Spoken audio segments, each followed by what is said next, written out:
Hi everyone, and welcome to day 3 of the Naturopathic Medicine Week. And I'm very excited that today's special guest is Kim Stirling. And I've known Kim Stirling a while. We studied together way back. And I'm really excited because Kim is amazing. I've watched the way you've progressed, and I love what you're doing now in the fact that you have a dispensary, that you make your own products. You're a manufacturing tutor at Park College as well, and you're a true kind of green witch, I suppose. I love the fact that you are actually making things from the foods and from the herbs, and I love that about you. I find that really exciting. So do you want to very quickly, before we delve in, just introduce yourself to people and just tell people what you do at the moment as a naturopath? Thanks, Sarah, and it's great to be here. Yes, it's a long time we've known each other now. I don't know where time goes, to be honest, but anyway, we probably shouldn't talk about dates, should we? I have a passion for herbs, as you said, and also food as well. And I think, I grew up on a farm in the 60s. Yes, I'm getting on now, in the early 60s as well. And we grew up vegetarians, and we were considered a little bit weird, in all honesty. But fortunately, my parents were nice people, and so everyone liked them, but they just thought we were a little bit different.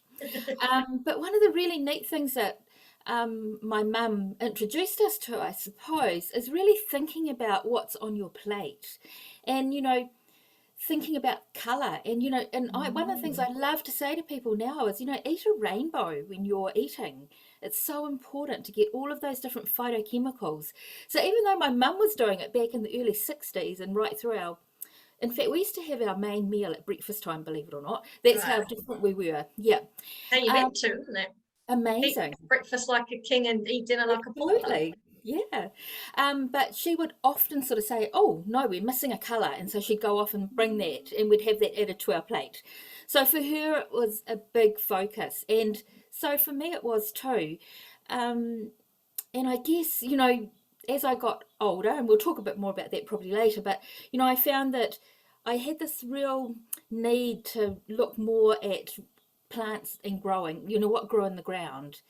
And thinking about, the fact that those plants are full of phytochemicals and many other active ingredients that are so important for us, and how could we use them, and how can we heal with them? And so that's probably where my passion came from when I was young, I think. Then it stopped for a while, and then it came back again when I realised that I wasn't doing what I really wanted to be doing, and that was actually helping people by giving them options of foods to use, herbs to use, to heal themselves or help themselves. Yeah. Was it in your background in nutrition for quite a long time as well? You were involved in that field for quite a while, weren't you? Yeah, I actually was a hematologist for about 8 years, and when I had my children, I thought, oh, I didn't think I could be stuck behind a microscope the rest of my life. And so I did some community nutrition papers from Otago University, and then for well over 20 years, I think it was probably, at least 20 years, I was nutrition manager in a big company, and absolutely loved it. And it was really wonderful working with the community and educating them on nutrition and how, foods. And so this, I guess, going into naturopathy, when I started to really think about how we could actually look after ourselves better naturally, rather than just making a visit. I'm not putting doctors down because we need them, but rather than just every little thing making a visit to the doctor, what can we do for ourselves? What home remedies can we use? What ways can we help our health using foods and herbs that are so full of so many medicinal properties? So that was when I kind of went and studied. How did you come across naturopathy? I mean, did you grow up knowing about naturopathy, or did you just happen to kind of stumble across it and then thought, oh, I didn't even know this existed? Yeah, when I was before I had my children, actually, so it was probably even before I got married, I'd come across a few friends who used to go to naturopaths, and that really triggered my interest, to be honest. And because I was vegetarian, and we always had homemade bread. Everything was homemade, and mum, I didn't try coffee until I was about 30. You know, we had a lot of herb teas, and mum used to make the cereal coffee out of bran and all different things. Yeah. Right. And so two of my friends used to go to a naturopath, and I sort of thought, wow, that's interesting. And so I was having a lot of migraines, and so I thought I might give them a go. And so I went to the naturopath, and ever since then, I actually looked and made inquiries about training, but you had to go to the States to do it at that stage, and it wasn't possible because I just got married and we were going to have children, and so it wasn't possible at that stage. And then later on, as my children grew up, we started to, I've got a big garden, and we started to include more herbs and things like that in our eating. And I tried to not take them to a doctor unless I absolutely had to. We tried to look at other ways of dealing with any health issues they might have. They were really healthy children, actually, and I think we ate a lot of plant foods and a lot of legumes and a lot of nuts and seeds, and I think obviously their microbiome was really healthy, and we didn't have a lot of issues. But where we could, we tried to deal with it in a natural way. What was it about naturopathy that you really resonated with? I loved that holistic approach, where you've got that real looking at the body, not just as a, from a physical aspect, but from a mental, spiritual, looking at health as a whole. So you're thinking, even down to lifestyle factors, things that we might do, like, how many times we volunteer, our job, our vocation, sort of looking at it broader than just food and exercise, so thinking about, how can we help and be well, and make sure that we've got this holistic approach to our lives. So how would you define naturopathy? If someone said to you, what do you do for a living, and you said, I'm a naturopath, and then they glaze over and they go, what the heck's that? How would you describe naturopathy to someone who just doesn't know what it is?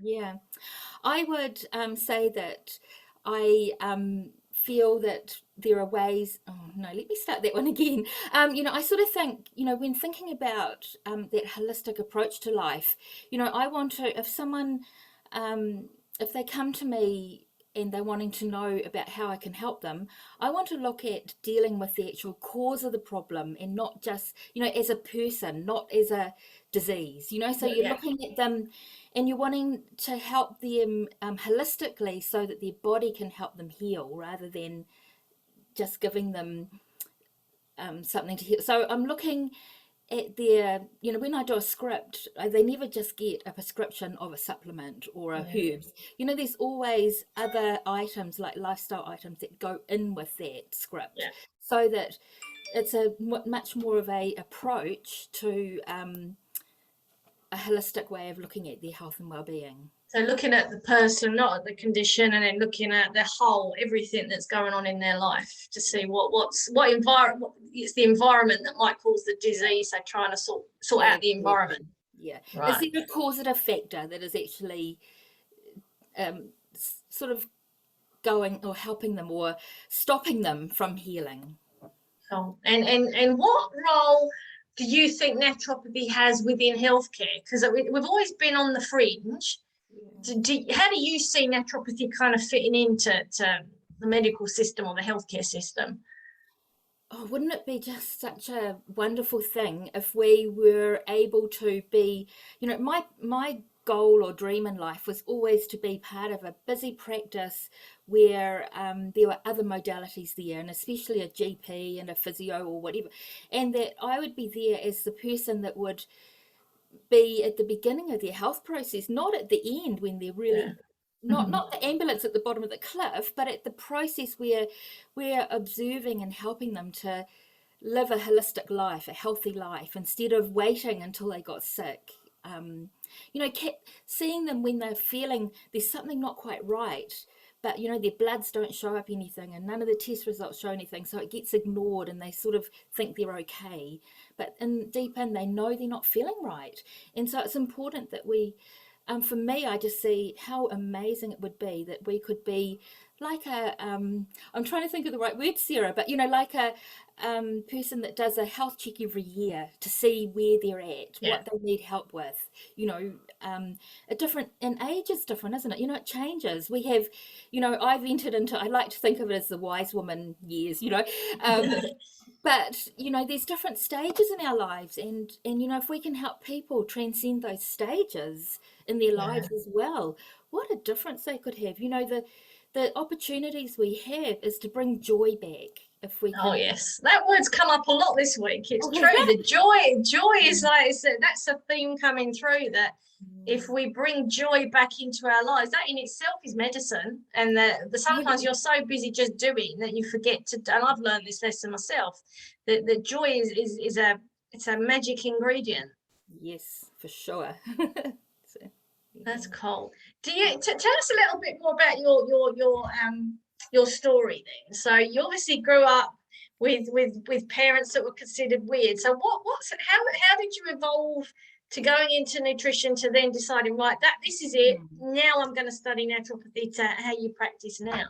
Yes, I think I was in the nutrition world, and it's amazing. You've done lots of nutrition studies. It's amazing, but something still didn't sit right with me, Sarah.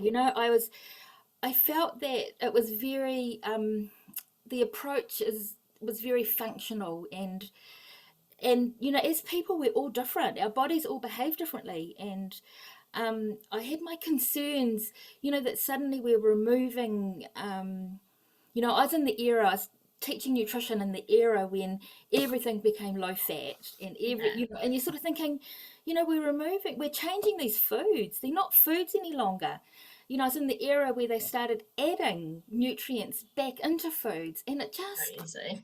yeah, and it just did not sit with me. And I struggled to actually work in that kind of industry, thinking, what is going on here? Where is this beautiful food that we have, that we actually, for some reason, we've got to play with it and change it, and call it functional foods because we've added some vitamins and minerals to it, and it's like, oh, I just couldn't quite do it.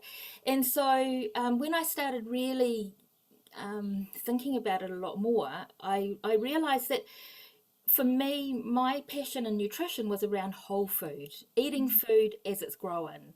Yeah, Of course, starches and potatoes, you've still got to cook them, but not going for low fat milks and light milks and calcium rich milks and protein enriched milks, and all of those things that really just, they're not food that are going to sustain us and give us the nutrients we need, because they're not synergistically what they were when they were yeah, created, when they were made, and so for me, I guess I saw that, and probably in my mind I just went back to when I'd been in my 20s and even before that, and realized that there was more to it than just nutrition, that I needed to look broader than it sounds so wrong to say, the nutrition regulations of the current time, in the yeah, 90s, yeah. how could I, that it obviously wasn't helping us. Our populations were getting more and more overweight and more unhealthy. And everyone was really focused on, well, it's what you're eating, and you've got to go low fat and exercise more, and it's and forgetting the lifestyle approach, that actually, if someone's cortisol levels are really high, and if they're really stressed and their circadian rhythms out of beat, and all of these other things are going on, how can they lose weight or have a joyful life? It's not the low fat food and the exercise that's going to help them, and so I was really searching for a different approach, I think. And what, like, so you studied to be a naturopath, and then you left, and then what did you do with that knowledge? Right, and that's when it actually I started studying naturopathy probably in the early 2000s, actually, and realized that I was burning out, Right. and so I stopped. My children were young, and so I stopped, and then went back to it in 2009 or 10, but 2009. So when I left, I struggled a little bit when I left because, you know, it's very different being in that environment of college where you're nurtured along, and suddenly you're sort of like, wow, what do I do? I had all these dreams. Where do I start? How do I do this? So I just kind of struggled along on my own, really, starting a practice for naturopathy and herbal medicine, and it was really good. You know, I got clients, and but I felt like something was missing, and my dream had always been to you know, to be much more involved with my hands with the products. You know, I Yeah, have this thing for practical, you know, yeah, aspects, and so I was lucky enough, you actually were teaching at Wellpack at that stage, and you asked me to do the manufacturing paper at Wellpack College, and it just was just what I was wanting. It's interesting, isn't it, how you get led to things, and oh yeah, yeah. And through those years, though, before I started doing the tutoring, I had been soaking up every herbal course I could possibly soak up. You know, it was like I was justifying every little bit of money I spent on it, which was quite a lot when you start to look at it, on doing courses from America and from yeah, England and from Australia, you know, from all yeah, over, because I felt that I still was missing a piece that was what I wanted. Does that make sense? yes, yeah, oh, Yeah. yes. I've been there. And so I was searching for that piece, and sometimes I think you can search too much, but you actually just have to get in there and do it. And so actually having you ask me if I wanted to tutor the manufacturing class was actually just what I needed, because um, Oh, I had to go and do it, so, instead of just researching it all the time. yeah. Yes. That's the And thing, isn't it? Doing it is where you do the learning, actually. You can yeah. I've done that, research things to death and you still know nothing. And then when you do it, that's when you do the real learning. So it was really great to actually really get in there and stuck in and understand, you know, how, you know, so now, you know, I have a limbic still that I do hydrosols in. I have a copperhead still that I do some ethanols in. I have a percolator that we do. You know, it's all, I it's know you're doing it. exciting.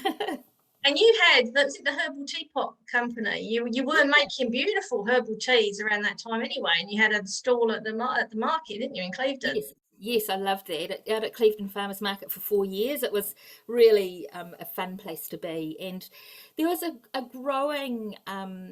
I think, you know, our community, the consumers, our clients, whatever we want to call them, were looking for things as well. You know, suddenly they were searching. Even though it wasn't the boom for herbal teas, I believe there's a real boom now. You know, I think that, you Mm. know, everybody knows about herbal teas. I was probably you know, I'm talking 8 years ago, you know, so it's probably earlier on the market in the sense that they Yeah, still were looked at a bit weirdly, you know, it was still yeah. kind of, yeah, a bit strange. But it was a great business and I loved it. And I still make the teas. We sell them at our Herbary now instead. But yeah, and we're always, you know, it's the wonderful thing about teas is, yes, we have a range, but what we often do, well, we do all the time, is make something specific for someone with what. And when I was studying, Sarah, I used to do that as well. For me, that was the thing, you know, I felt that we didn't use water infused herbs enough. And Yeah. It's all about the alcoholic extract. yes, exactly, which are wonderful. But, you know, what an amazing healing tool we have in teas. And We that was the traditional medicine as well, wasn't it? absolutely, yeah. Yeah. So, And you're still making teas that you sell, plus you would make teas for your clients. And then mhm. what other products are you making now that you sell? Yeah, we do a lot of I like to do, you know, we might have someone come in with stress, maybe. You know, well, we had a child recently that was had a lot of stress and digestive things going on because she was stressed, of course, you know. Yeah. Um, and so we made a children's bitters up, and now we sell that in our store. Is, you know, we did a glycerate one though, you know, so it was. So is that the difference? That's the difference between, like, so bitters you'd normally give to adults to kind of get all their gastric juices go. How do you? So would you put in a In a bitters for child's one. children? Because I would I should imagine have that. known you'd ask me that. Good grief, I've got to remember. I am so sorry. I can't, but I know there was things like we had orange peel in it. Right. We had um, That's like up. So you add a few sweet things to the bitters to make the bitters not quite so Well, bitter. I did a glycerite base to it, glycerine base to it. Right, which is sweet.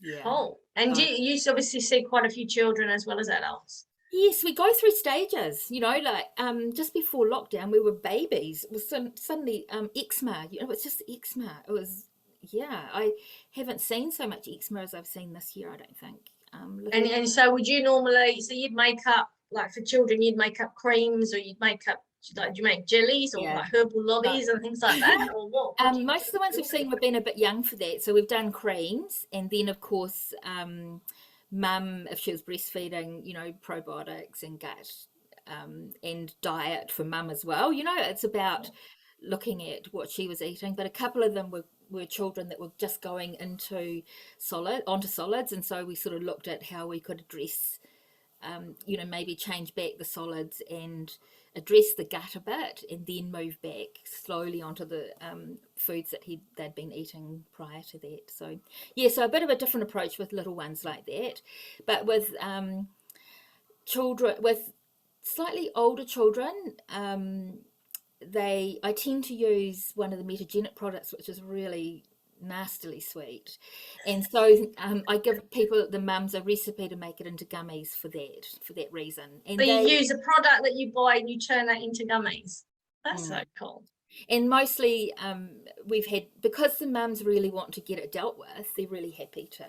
I mean, the children love that, and they think it's really great because they've got their own little healing lolly that no one else in the family's allowed, so so it sort of helps them to want to take them. And do you so you said you have a still, what do you do with the hydrosols that you make, or the ethanol? Are you making your own tinctures with the ethanol, and what do you do with the hydrosol? So we the hydrosols we use in skincare.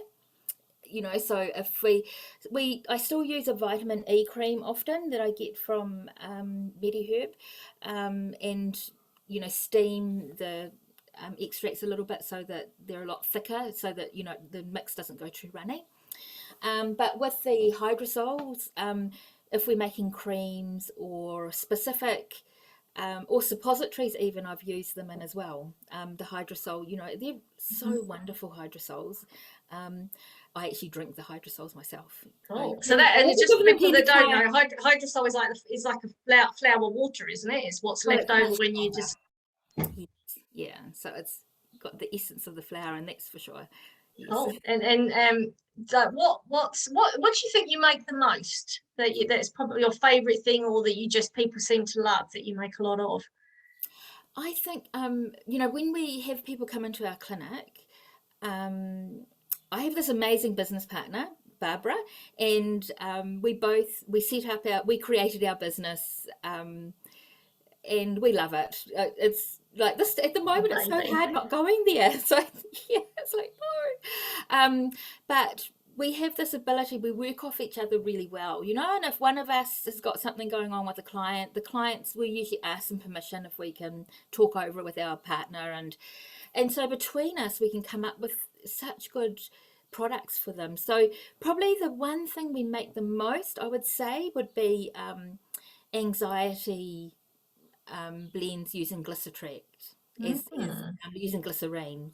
Right, so that's like a thick syrupy kind of herbal mix. Infusing herbs, making our own, infusing different herbs depending on, I would say, when I think about it, that's probably the one we do the most of. And it's so lovely to actually think about, what does this person need? Do we need to put some adaptogens in? Do we need to put some, are there, do we need a couple of bitters in there for their stress mix, because they're struggling in fight and flight, and when in their gut, we want to help their digestion properly. So looking at, are they struggling with sleep as well? So we add something in for that. So it's thinking of a nice mix we can make that. And there's nothing nicer as a herbalist and naturopath, and you'd all know what I'm saying here, to have someone come back to you and say that you've changed their life, and there's a real, it's not a arrogant feeling, it's a feeling of, that's what I set out to do, and it's so wonderful that we've got that opportunity to help people to actually do that, that we can actually work with someone that closely that we can make a difference in their life. Fantastic. Yeah, Yeah, we're here to serve and make a difference. mm. So tell people about the Herbary and where it is and what you do in the Herbary. Yeah, sure. So Barbara Dawson and I opened this amazing little shop. Well, we think it's amazing. Beautiful. It is beautiful, I have to say. It's got the Oh, most amazing energy. thank you. We and we did it all ourselves, all the paint. Well, I shouldn't say all ourselves. Our husbands and children all helped us as well. So A family effort. it was a very much a family effort. And it does looks lovely, and well, we love going there. There's a, like you said, there's a lovely feeling to it. We're in a nice community in Pukekohe in the main street, and so it's a little bit quieter in Pukekohe. It's probably like where you live as well. You've got people get to know each other and they pop in for a little chat, and it's got a lovely vibe to it. But we have a herbal dispensary and a naturopathic clinic there. We do I'm a metabolic balance practitioner as well, so we do that. Barbara is a gem practitioner, so she does that.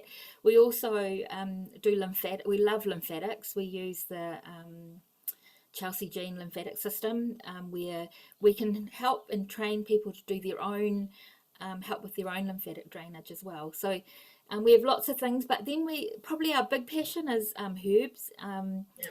And we have a lot of bottles of herbs, and I must admit, when we first opened, I thought, oh, I don't know if people, these would be nice decoration, and we can use the herbs in our mixes that we make, and we'll make teas from them. Every day we have people coming in and purchasing, they might purchase 10 grams of rose and 10 grams of passion flower, and but every day it's just amazing that so many people are interested enough that they will think, or they will ask, what could they mix with their green tea to help them with their energy, or they'll ask these sorts of questions, and they'll buy the dried herbs by the gram in order to then make their own tea at home. Yeah. And you think that's been a big change that you've seen, that people are suddenly a lot more educated and more interested in making their own herbal tea blends? Absolutely. Yeah, it's That's really so exciting. cool. It's really That's exciting. wonderful. Yeah. And so, we have plans, and we were meant to be running some workshops in August and September, but they've been postponed. But, we've got plans of, doing seasonal remedies for people to do their own, and because there's a certain satisfaction, I think, in, it's a bit like growing your garden as well, isn't it? If you do it yourself, you're more inclined to actually use the product. And I think the same thing there's a healing, we've talked about this about tea before, I think, Sarah, where it's not just about choosing the tea, it's about choosing your cup, it's about the warm water, it's about the taking time out to sit down and enjoy your cup of tea.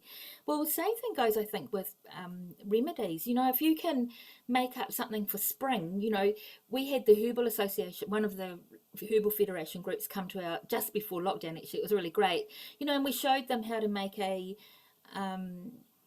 like a spring tonic using vinegar and some honey, and so if we can have our clients doing things like that, they it didn't gain us anything because we don't sell the fresh herbs or anything, but they can go to their yard and often get chickweed and cleavers and all of those weeds that are around at the moment that are really nutritious, but it's going to gain their health, and that's what the end goal is. I know we've got to stay open, and we need money to do that, but also it's broader than that. That's kind of one of the precepts of being a naturopath, isn't it? Is that we're there to teach. We're meant to be teaching people so that they can then take that ownership of their own health on, so that they don't need us. That's the side of a good naturopath, if people don't need us anymore. Absolutely. Not great financially for us, but brilliant, because that's kind of the whole point. But it's about having us help ourselves, isn't it? Yeah. There's a satisfaction in helping yourself to be well. That's fantastic. So how can people get in touch with you if they want to know more about having some teas made up for them, or your workshops, or come for an appointment? How can they contact you? So we're at the Herbary at Pukekohe, and our website is theherbary.co.nz. It's Herbary, Herbary, and then also we have Instagram and Facebook. I've been a bit slack lately, so I need to get going on that again. But you know, we're in the main street of Pukekohe, next to the Goodness Grocer, which is another great store to go shopping in if you want organic food and wonderful vegetables and all sorts of stuff from all around. You know, that's another aspect. You know, eating seasonally and doing things seasonally is so important, and that's the other area that I'm really big on encouraging our clients, you know, with their eating. You know, it's, you come to see me, you're not just going to get some herbs and some supplements, you're going to get and you teach cooking classes still too, don't you? I do. Yes, yeah, love, that's my other passion. Yeah, I love showing people how to use seasonal foods that are not expensive, that are easy to get, and to make really healthy meals that taste great. Yeah, so they can contact you and either talk to you about your cooking classes, the manufacturing classes, coming to see you for an appointment, or you do all sorts. Or they can turn up at the clinic and buy some herbs or buy some products. Come and see us, and you post out too. So people, even in lockdown, they could contact you and you could post out to them. Hopefully by the time we end up out of level 3, the website will have the shop working as well. So that's my goal. It's not going very well, but you know, I keep getting interrupted with other projects that are exciting. Like interviews. That's so cool. I really, really appreciate your time, Kim. Thank you very much. And I'm hoping that someone out there is going to get excited and they'll want to connect with you and come and try your herbs or come and try your classes as well. Because your manufacturing classes, I remember the feedback from the students, and it was inspiring, even for me, to you know, I've stolen a few of your recipes. I have to say. Thanks, Sarah. It's wonderful to see you. Thank you so much for your time.